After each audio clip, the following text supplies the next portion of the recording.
So yeah, this is something I've been meaning to do for a while now, but just recently I found the time and conviction to finally get around to do it. You guys complain because while sequeling movies, sometimes the titling gets a bit confusing, thus making it hard to find and organize them, right? And you know what? I feel your pain. I understand. I've had that same problem my whole life. Difference is that sometimes I have it from the very first movie. And I'm not even kidding. I mean, you can't imagine just how horrible these titles can be. But you don't have to take my word for it. I'm prepared to exemplify my point. Let's start with a category I like to call the useless subtitle. Apparently we, Mexican people, are so stupid that if we are not given a clarifying subtitle to the title of the movie, well, we are not going to understand what it is about. For example, you know Jerry Maguire? Yeah, the sports drama starring Tom Cruise. Well, its full title here is Jerry Maguire, Love and Challenge. Thanks for the extra info, movie, but you had me at Maguire. Another example of this happening is the fairly recent Kick-Ass, which full name here is Kick-Ass, a superhero without superpowers. Again, why is this necessary? And if you think about it, it isn't even very useful anyway. I mean, I could also say Punisher, a superhero without superpowers, or Batman, a superhero without superpowers and without parents. And speaking of Batman, you know The Dark Knight? Of course you do. Well, the name here is Batman, The Dark Knight. Yeah, they actually turned the title into the subtitle. And what if we gave that same treatment to other Christian Bale movies? We'd have things like Newsies, the singing kids that sell newspapers, and Dickie Eklund, the fighter, and Shaft, the black private dick who is a sex machine to all the chicks, and Mary, mother of Jesus. Huh?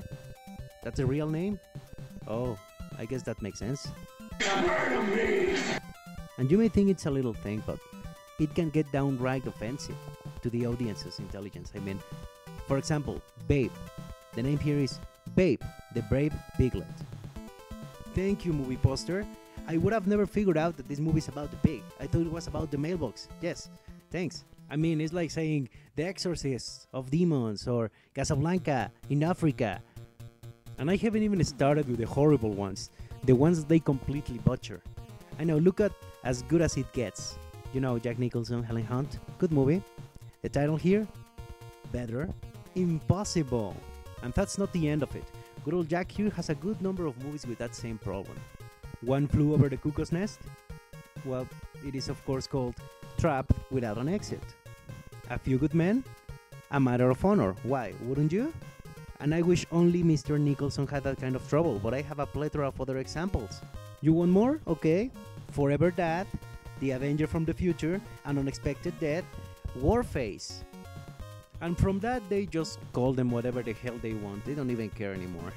And as you may expect, of course they had problems naming the sequels. I mean, look at My Girl. Here its name is My First Kiss.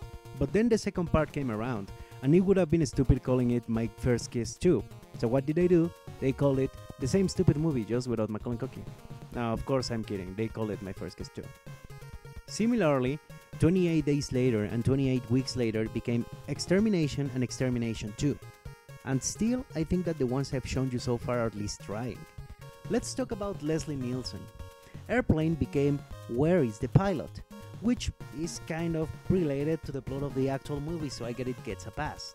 Not so much, however, The Naked Gun series, that became Where is the Cop, Where is the Cop 2.5, and Where is the Cop 33 1/3.